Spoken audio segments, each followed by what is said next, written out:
Welcome and thank you for listening to the Muses of the Crystal Lotus.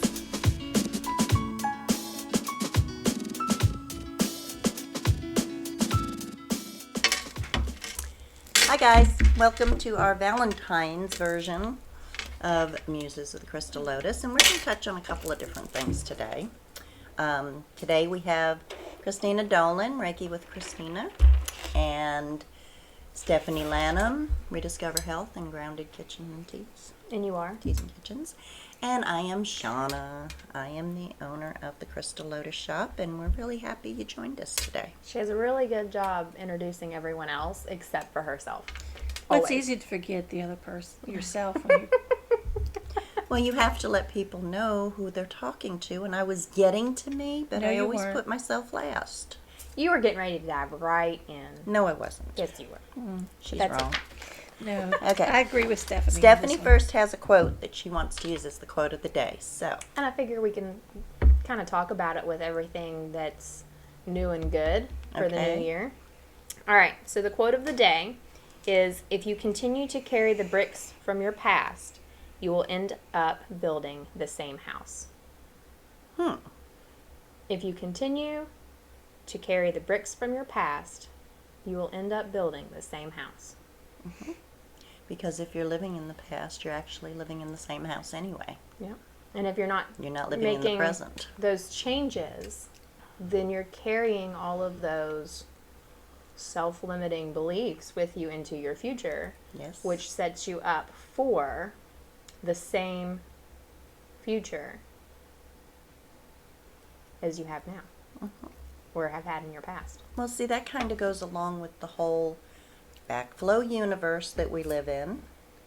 That if you're carrying all this garbage from the past and you're repeating it regularly and putting that negativity back out there, and you do this every day, that's what you're going to get back.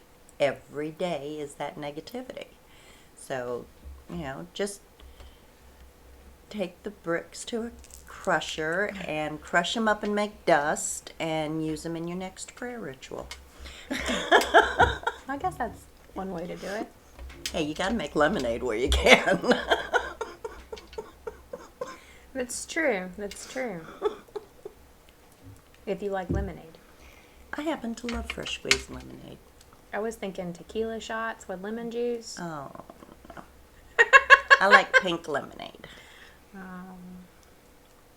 Pink lemonade. When I make mine, I make it fresh squeezed lemonade with a few drops of grenadine, just to sweeten it a little bit.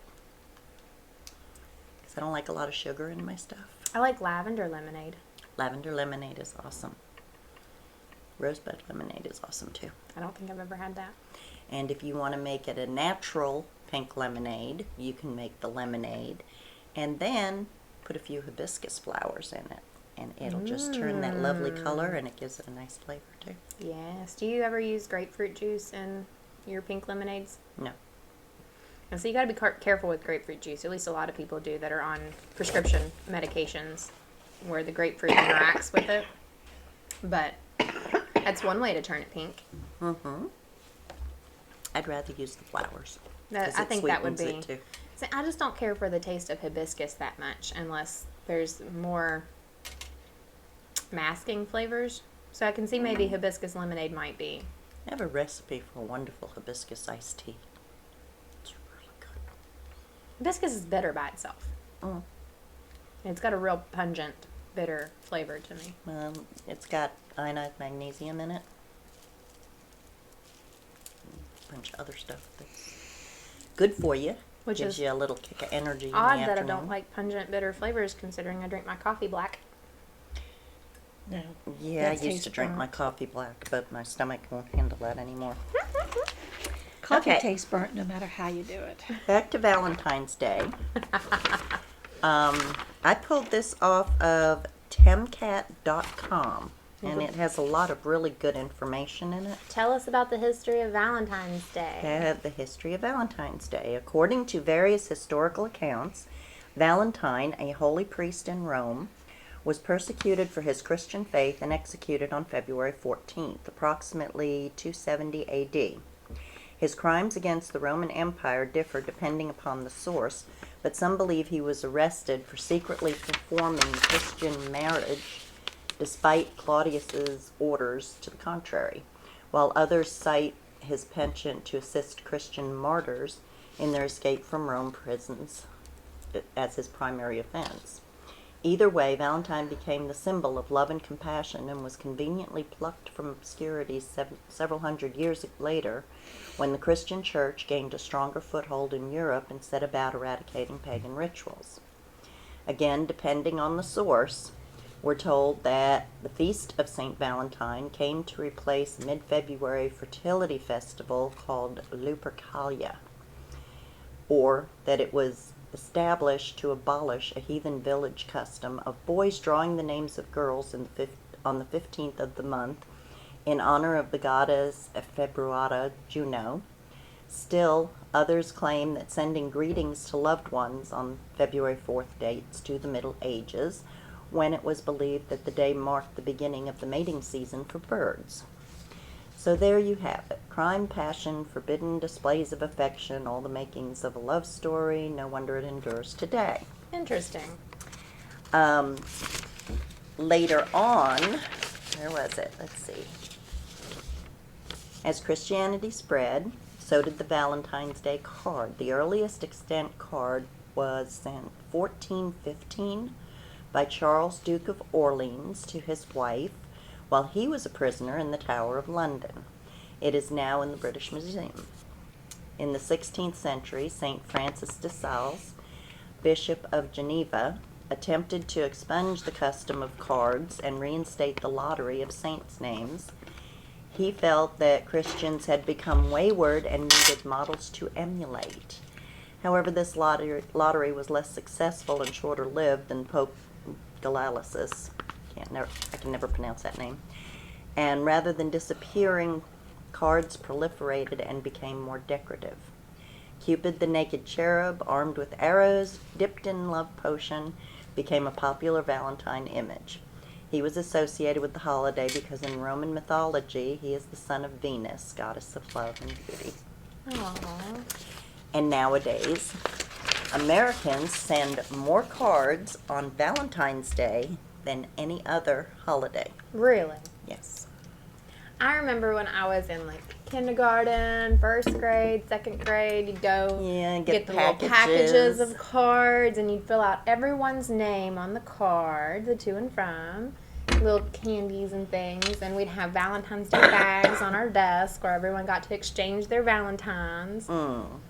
Those are things that you just don't think about in your adulthood. I was the sneaky one. I didn't like giving cards, so I would have my mom buy me the boxes of the little hearts with the messages on them, and I'd just slip them into people's hands. Aww. Yeah. Well, I didn't want the teacher seeing who was sending who cards, especially the one that says "I love you" to, my 8-year-old boyfriend. Aw, how cute. It was just bad. Aw, how cute. And you kind of do, I remember taking those, like all the cards had something special written on them, but they were pretty generic at the same time. But you found the ones that were the most meaningful, and you'd write the little boy's name on it, and you'd make sure that you stuck it in his little bag, and, boys at that age were like, ew, girls, cuties, and... Time I got to be about 9 or 10 years old, we weren't even allowed to do that. We had to give all of our cards, they had to be made out to one person with the name on the little envelope, and all of the cards would go into a basket on the teacher's desk the day before Valentine's Day, and the teacher would sort them out and wrap a little ribbon around them. And all I could think of at that time was, she's taking those home and reading them to see who's sending what to who. And I mean, you never know. that's one of the reasons that I didn't want to get cards, was because I didn't want anybody to know that I had a crush on them. I had a teacher one time in 6th grade, and my very first boyfriend, okay? Well, it wasn't like my first boyfriend. It was my first official boyfriend, We would pass notes back and forth. And this teacher caught us passing notes, and that was not allowed. So she took the note, and she opened it up, and she posted it Turn it off. on the wall for everyone to read. Hmm. I was so embarrassed. Mm-hmm. I was so embarrassed. Your boyfriend's calling. Yes. You have to understand when I I was was trying in to school, hide it. I turned the volume down, but the speaker still came out on the who was calling me. schools were still segregated. And middle school, maybe early middle school, was when desegregation started. So when we passed those Valentines around, the teacher would go through every single one of them to make sure that no little white girl was giving a card to a little black boy or vice versa, because that wasn't allowed. Wow. Hey, I continued my little I'll slip a heart in your hand Yeah. right on through high school. It's just, I don't know, when we think about those things, we've come so far, and it's for the better of humanity. Yes, but there's a lot of people that still don't accept a lot, and there's still a lot of anger and bigotry and prejudice in the world. But we are working as light workers to help eliminate all Yes, of we that are. into the Yes, new we are. age. And we can't change the world, but maybe we can change our little community. That's exactly right. And so So, that's, wow. So Valentine's Day, you know, me and my husband don't celebrate Valentine's Day. mm, Like, he does the generic buy me flowers because they're flowers kind of thing. mhm. But, like, as for the elaborate gifts and the going out to dinners and so forth, the problem is, and this is my opinion and no one else's, but I do believe it's a very over-commercialized holiday. They all are. And it completely takes the meaning away from what it truly was meant to be when you start over-capitalizing on it, I guess.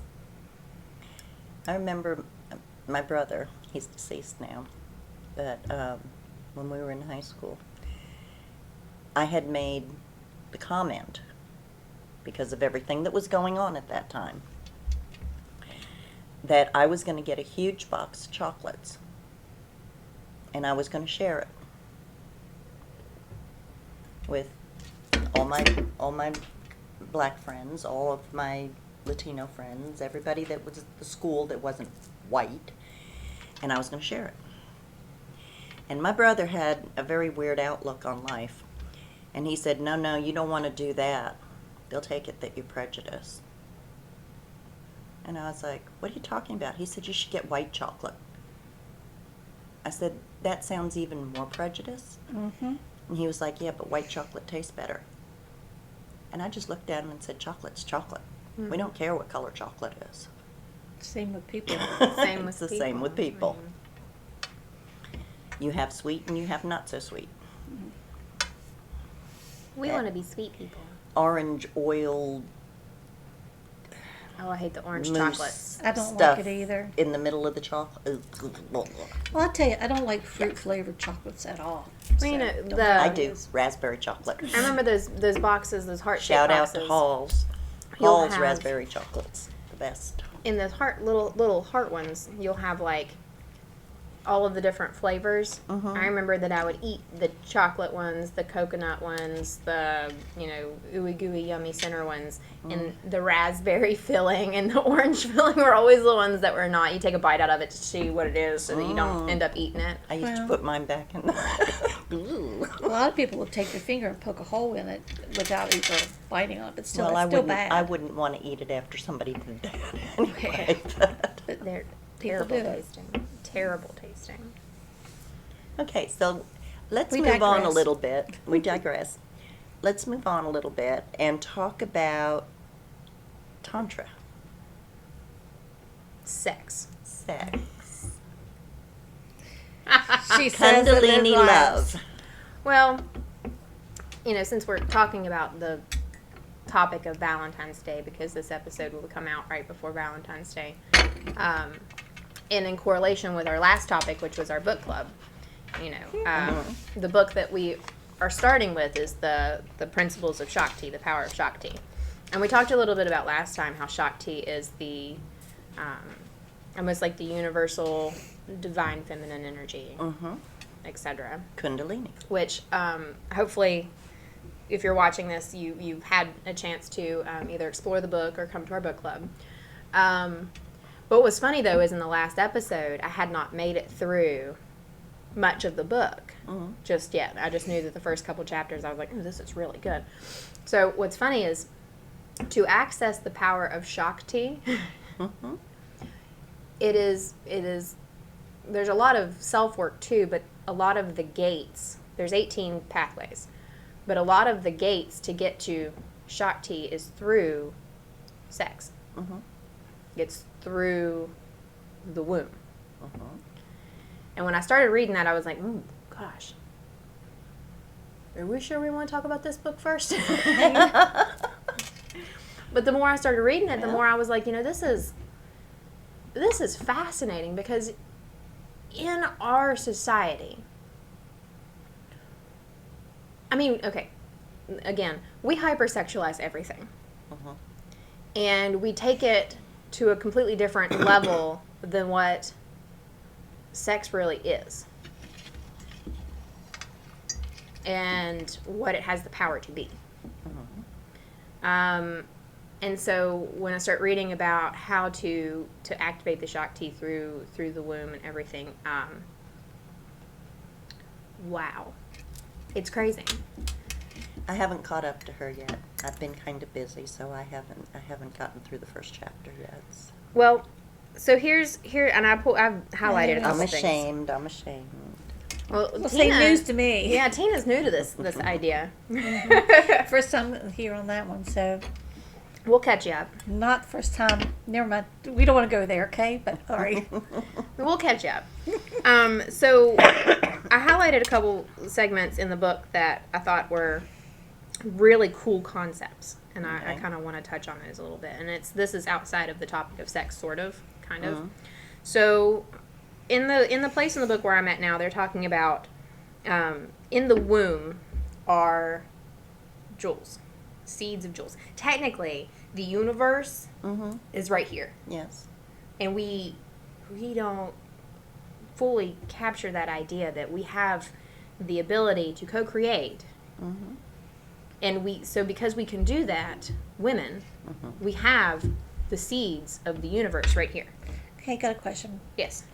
Is that figuratively or literally? Literally. Literally. Because I have a hysterectomy, so I don't have that no more. No, but even though you... That's what I'm saying. That's why I Not asked like from a that. physical. It's not like a physical. That's what I'm asking. The there's reality different... to me is Because physical. because we are co-creators. That's... So that's what I was wanting to get to. Because God creates life.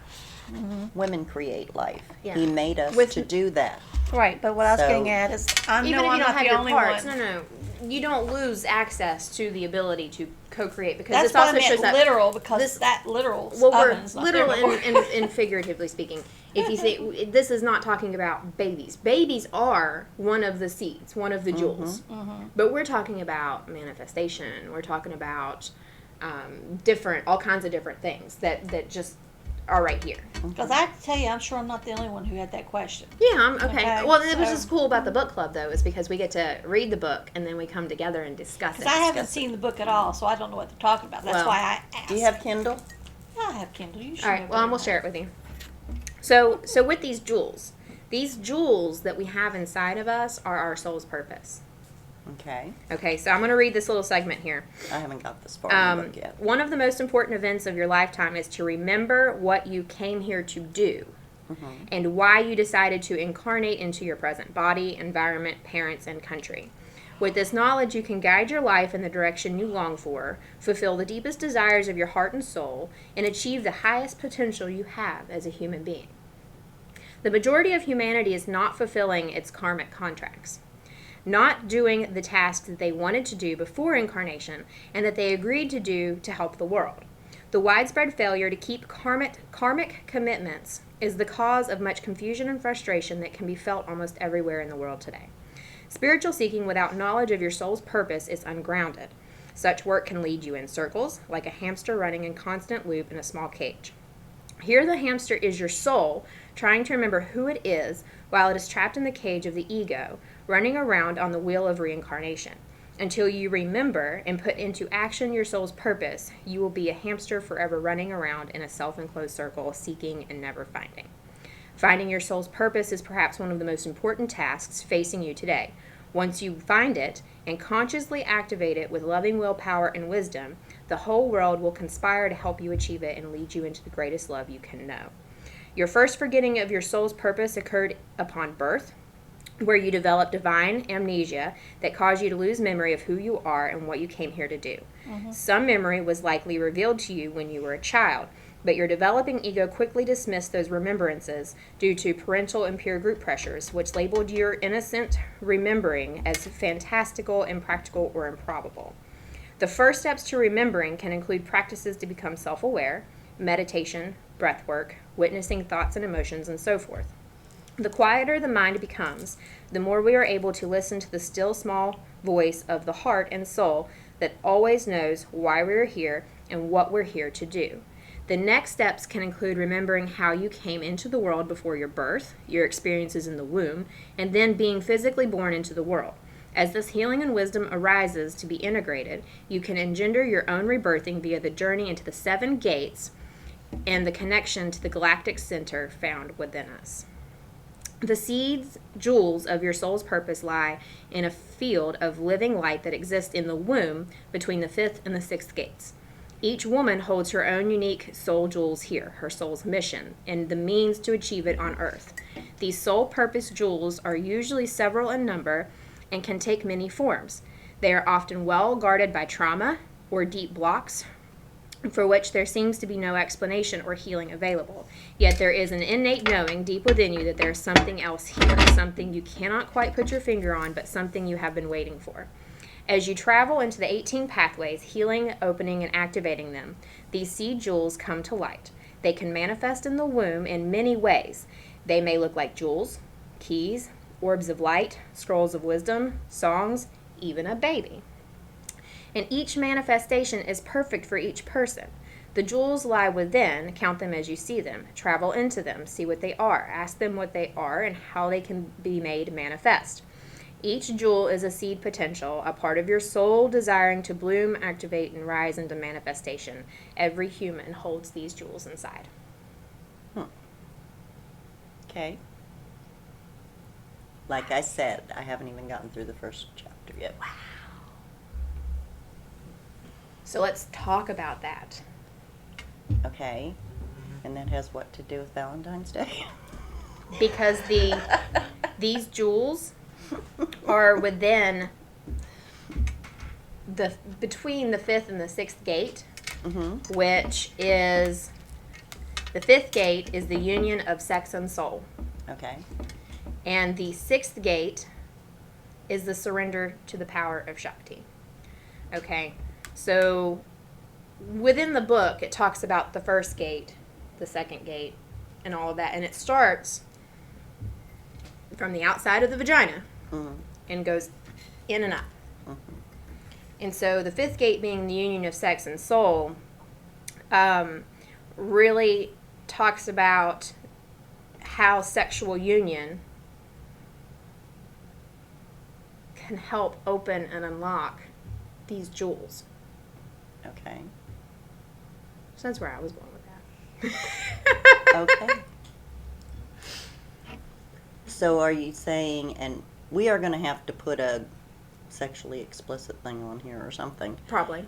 So are you saying it's the act of making love and having an orgasm that unlocks these? No. Not an orgasm.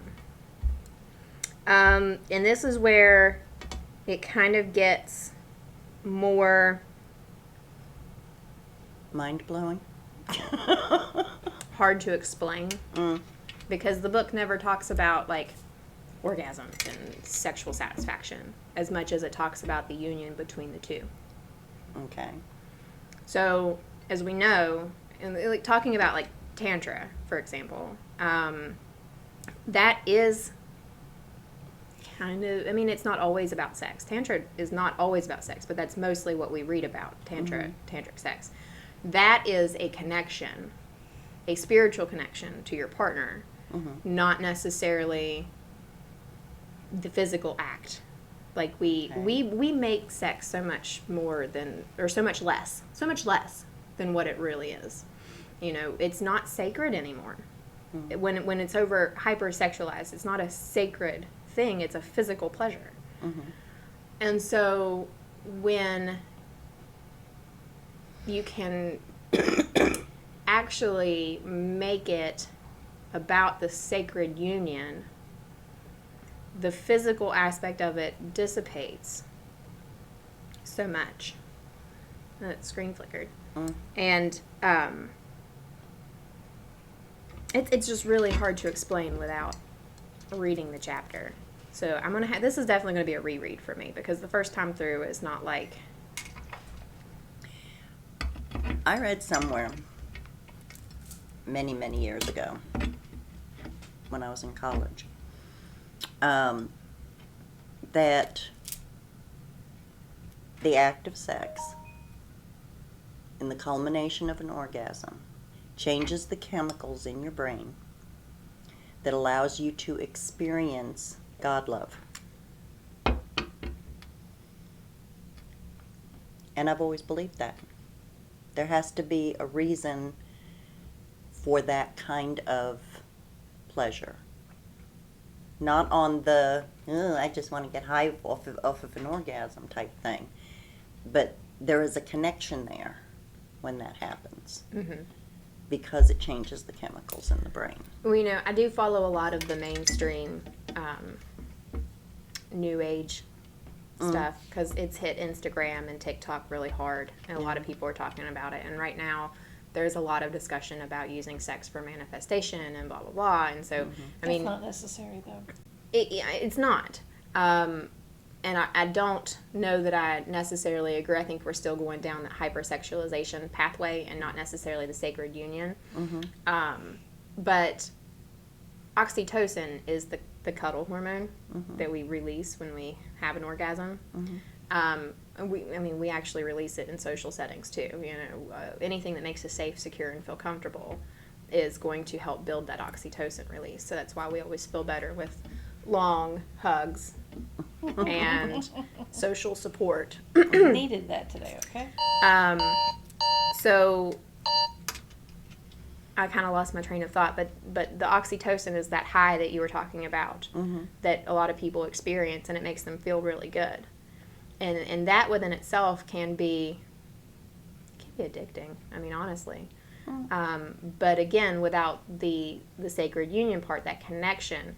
And I think that's where what you were talking about, your connection to God and the universe, something outside so yourself, is more in realm with the Shakti than the physical sensations and pleasure that we experience. So, like this sentence right here, sacred sexuality is when both partners meet the infinity loops between their chakras, and in the unique circuit they define together. So it's much more than just the physical act. There's really that sharing of energy, I guess.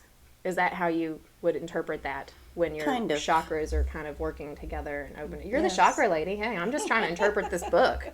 The manifestation is my Speak up here. Come on now, chime in. I haven't read it. No, but what are your takes on some of this? Like, you know, your experience in chakra work and energy work and manifestation, and any of this new to you, or have you heard it all before? I mean, no, I have not heard it all before. But I think there's different ways that you can go about doing each of those things. You know, like manifestation, you just have to have that belief and that knowledge that what you want is already there, and it just has to come to you. Right. Okay. And that to me is the biggest thing in manifestation. I mean, I've had a couple people tell me I'm the queen of manifestation, you know. But, you know, I don't don't look use at it sex that to way. get there. I haven't. But that's an avenue I might be willing to explore. But, you know, but I haven't. Have not. I mean, thanks. Hey, This is good. I mean, I like these conversations. No, You know, we're just like I asked you the other day, pushing the yesterday. boundaries a little bit. A little bit. A lot a of it. lot.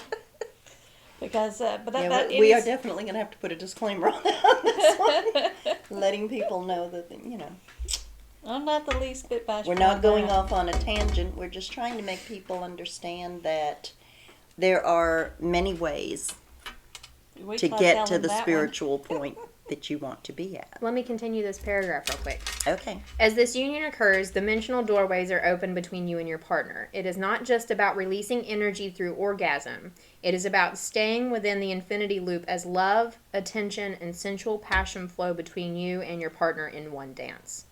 In this union, if there is true harmony and compatibility between you, then your evolution will accelerate exponentially, each of you receiving the deepest lesson energy you need from the other to complete the wholeness of yourself. So that kind of answers the question. It's above and beyond the orgasm. It's not Yeah. anything to do with the orgasm. Well, I'll It's, be honest, the way it's striking me, it's not like just a casual one-night stand type thing either. No. It's a This is a- substantiated, This is long-term, a relationship thing. you know, I think. with your soulmate, basically, or someone that you're really care about. Okay, so because we're running out of time, Yes. tell them again the name of the book and where Oh, they yes. can find it. Okay. We can so, get carried away, that's for sure. Oh, We we can. can get carried away. Library. Oh no. The book is called The Power of Shakti, and it's the 18 pathways. Hold on. 18 pathways to ignite the energy of the divine woman. Padma Aeon Prakasha is the name. Okay. And this is the first book that we are discussing in our book club. As you can hear, there's a lot of valuable new information in it that's not something that we typically hear, discuss, talk about. But it's a fun, interesting read, and I so far I've learned an awful lot about energy flow and unlocking your inner potential and how to do so from a different perspective. I might have to incorporate that into there. Which, I've seen a lot of people, there's people that we know that talk about divine feminine energy and how to unlock that potential. And so it just kind of seems like everything, the more that I read, everything kind of like makes sense and falls into place. So this is the book we're first discussing in the book club. So make sure you follow us on Facebook so that you can watch for when we're having the book club so you can attend. Yes. So And I we guess do have a question answer thing going on, so it's a discussion group about the book. And yes, and it's a bring your own beverage. So Well, speaking of which, I'm out. yeah, I know. I just finished my cup of coffee too. I still Coffee, got enough for another half an hour. coffee, tea, bottle of wine. Practice safe habits. No I drinking thought and you was driving. going to say safe sex there for a minute. Practice safe sex too. That's important. When you was going with that ass and stuttering there, that's the first thing my mind went to. Well, you see where her mind's at now. For Hey, the rest well, of the usually day. not too far away from there anyway. But I'm being honest here, okay? Anyway, All right, guys. Well, we hope that you enjoyed today's episode. A little bit of discussion about the history of Valentine's Day and sacred sexual practices. And and I would like to invite everybody to come down and just think about some wonderful Valentine's offerings that we have. Gift certificates with natural healing massage. She has them on her website. now I know last year's Valentine's Day And she did couples massage. I Couples massage, haven't but those heard- are limited. So if you want in on a couples massage, you have to do it like really soon. Well, we Yeah. haven't heard if she's going to do that or not for She this probably Valentine's will. Day. Yeah. But Reiki that in mind. sessions. We will have all kinds of different things going on for Valentine's Day. are you putting together a raffle basket? I am putting together a raffle basket. Is it going to include Rediscover Love? It is going to include Rediscover Love, and it's going to include candles, and it's going to include some bath salts, and I'm not going to tell you everything that's in it. So, if you're not aware, Rediscover Love is one of grounded teas. It is a combination of cocoa and rose petals and damiana, which is an ancient aphrodisiac. So it kind of helps set the mood. Just FYI, I mean, helps you rediscover love. Yeah. Skillful marketing. So we do have all that available for your Valentine's exploration. Mm-hmm. And then we'll be talking about the power of Shakti at the same time, right before Yes. Valentine's Day. So it kind of helps just the flow of things naturally unfolded in a way that we did not plan it to. So. Well, we already warned you several times that, we We're do crazy? digress. We are a little insane. We like to have fun. Just a little. And we like to impart good information to people to help them In their journey. have a better journey. So, from all of us at Crystal Lotus Shop, you can find us on clswv.com. You can find us at 89 Old Main Plaza in St. Albans, West Virginia. You can find us on Facebook at Crystal Lotus Shop, SHOPPE, and Instagram. at CLSWV. See, she has to do most of the media stuff. I'm sitting here watching you like, get it, girl. For once, I don't have to do the outro. Well, you have a wonderful day. Plan a very sweet and loving holiday. And we'll see you next week. With love. Bye. Bye-bye. Thank you for listening to the Muses of the Crystal Lotus. I hope you enjoyed today's episode. Just a reminder that this podcast is for educational purposes only. This podcast is not a substitute for professional care by a doctor or other qualified medical professionals. By listening to this podcast, you agree not to use this podcast as medical advice to treat any medical condition in either yourself or others. Consult your physician for any medical issues that you may be having. This entire disclaimer also applies to any guests or contributors to the podcast. Under no circumstances shall the Crystal Lotus Shop, any guests or contributors to the podcast, be responsible for damages arising from use of this podcast. Until next time, healthy blessings.